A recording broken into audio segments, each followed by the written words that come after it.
If you've been frustrated that the markets and some of your favorite stocks haven't been doing anything for some months now, we're going to be talking about a strategy today that lets you make money even when the market's doing absolutely nothing, trading sideways, or even slowly drifting lower like it has been over the past few weeks. Now, I could walk through this alone, but I've got someone here that keeps me sharp, asks the questions that you're thinking, and calls me out if something doesn't make sense.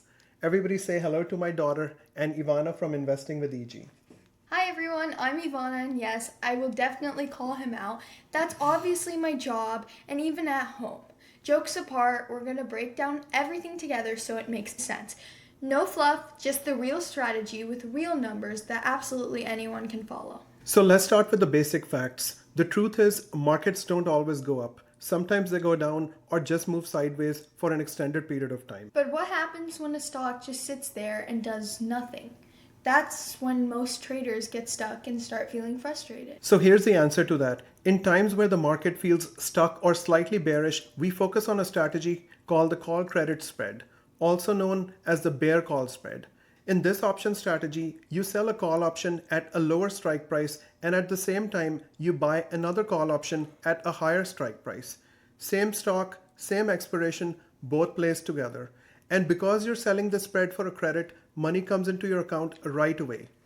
And one of the main reasons why I like this strategy is that your max loss and profit is clearly defined at the time of opening the trade. So credit means we get paid up front. Exactly. The premium you collect is your max profit. So as long as the stock remains below your short call strike price, which is basically the sold call, then you get to keep that entire premium. So basically, we're betting that the stock can go lower, stay sideways, or even go slightly higher, just not reach the strike price of our short call. So for example, let's talk about Nvidia. Huge name, massive AI run up, but for the past 6 months, the stock's been telling a different story. It's been consolidating, struggling to break higher, and moving sideways for quite some time. Yup, to be honest, it's been extremely boring, but not in a bad way. I mean, it ran up so much and now it's just stuck in like a range, up a little, down a little, and it just keeps repeating the same pattern. And that's why Nvidia is the perfect stock for this strategy. Nvidia is trading around $173 after pulling back slightly over the past few days along with the rest of the market. So if I believe that Nvidia is going to continue to trade sideways or range bound over the next few weeks, I would consider opening a call credit spread on it. We don't need any big, dramatic change. We just need the stock not to break above our level. You said it. That's exactly the beauty of this strategy. We don't need anything dramatic to happen. We just need the stock not to break above our level. So if we check out the Nvidia chart for the past 6 months, you can see that going back to November all the way through March of 2026, Nvidia has been trading mostly sideways with about $195 on the top right here, and on the bottom getting down to about $170. So it's been mostly range bound in this $25 range for quite some time. Also, if you check out the RSI is close to 37, which means that Nvidia is obviously in a bearish state as we speak. So it meets the criteria that we're looking for to open a call credit spread. So next, I'm going to pull up the options chain and go out 33 days to the April 24th, 2026 options chain. So as we saw from Nvidia's chart, the 195 strike price serves as a strong level of resistance for Nvidia. So keeping that in mind, if we check out the 195 strike price, this is a delta of 15, meaning that there's only a 15% chance of Nvidia getting to this price point by our expiration date. So keeping that in mind, I'm going to open up a call credit spread. I'm going to sell the 195 strike price call option by clicking on the bid. So as you can see, the order ticket's now open and we're selling the 195 strike price call option. So to build a call credit spread, we also have to buy a call option for the same expiration date. And depending upon how much risk you want to take, you could open up a $5 spread or a $10 spread. So in this case, I'm going to go with the $5 spread. So Ivana, which strike price should we be buying now to build a $5 spread since we sold the 195 strike price? We now have to buy the $200 call option to complete the spread. Exactly. So I'm going to go ahead and select the $200 strike price. And as you can see right now, what is the credit that we're receiving to open the spread? 50 cents, which means $50.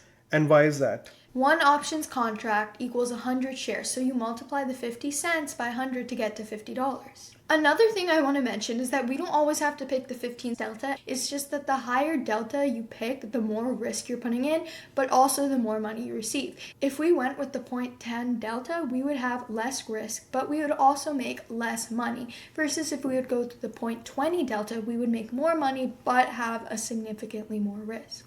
That's exactly right. Anytime I open up a spread, I like to go with the lower delta because that means that there's less chances of the stock getting to my price by the expiration date. And even if I receive a lower premium compared to a higher delta, I'm okay with that because it also means that there are higher chances of me ending up winning that trade versus going with a higher delta and possibly the stock breaching my price. In simpler words, he doesn't want his greed to get to him and he doesn't want to end up risking everything just to lose it all. That's exactly my thought process behind going with the lower delta. So net, we keep 50 cents or $50 per contract right away. That's exactly right. You collect the premium as soon as you open the trade. And in this case, the $50 is our max profit. If Nvidia stays below the 195 strike price, we get to keep the entire $50. What about our max loss on the trade? So since we have a $5 spread, the max loss on a trade would be the $500 collateral that we would have to put up to open this trade, less the $50 premium that we're receiving. So all in all, you're risking $450 on this trade. Now let's look at a $10 spread and see how the premiums would change. So in case we want to do a $10 spread, in case of buying the $200 call option, we can buy the 205 call option, and that would make this trade a $10 spread. So I'm going to go ahead and select 205 right here. So Ivana, I just changed this trade to a $10 spread. And what happened to the premium now? The premium increased. So what's our new premium amount? $77. Exactly. So we now collect $77 to open a $10 wide spread instead of the $50 that we were collecting with a $5 spread. So Ivana, now that we have a $10 spread, what happens to the collateral that we need for this trade and our max loss? So now we need $1,000 in collateral and not $500 since it's a $10 spread, and our max loss jumps to $923, which is 1,000 minus 77. I was going to ask you, but you already answered my question. That's great. So again, the max loss in this case, since we have a $1,000 collateral, is taking the $77 premium that we're receiving and subtracting it out of the $1,000, and then we're left with a max loss of $923 on this trade. So at the end of the day, the best person to decide what's the right choice for you is you. Neither is right or wrong, and it totally just depends on your comfort level and your strategy. So if you check out this diagram right here, as long as Nvidia continues to trade under $195, which is this green zone right here, then we get to pocket our entire premium. So Ivana, what happens if Nvidia starts getting to this red zone right here? The red zone is where we start losing money, and the max loss would be 205 or higher if we go with the $10 wide spread. That sounds right, but if you notice where Nvidia is trading right now, it's trading around $173. So that means Nvidia has to make a considerable move to get to the 195 strike price by our expiration date. Now, another thing to keep in mind is that timing also matters. We chose 34 days because that's when time decay starts working heavily in our favor. So time is literally helping us make money. Exactly. And we don't want to hold our trade until expiration. We usually want to close our trade anywhere from 50 to 70% profit because you want to lock in your profits, free up your capital, and then move on to the next trade. And what happens if the trade goes against us? So if the trade starts going against us, we want to cut it out early. My rule of thumb is that if the trade gets to 2x the credit that I originally received at the time of opening the trade, then I would go ahead and exit the trade. So for example, if I collected $77 at the time of opening the trade, I would simply exit the trade when my loss is a negative $144. It's 154 actually.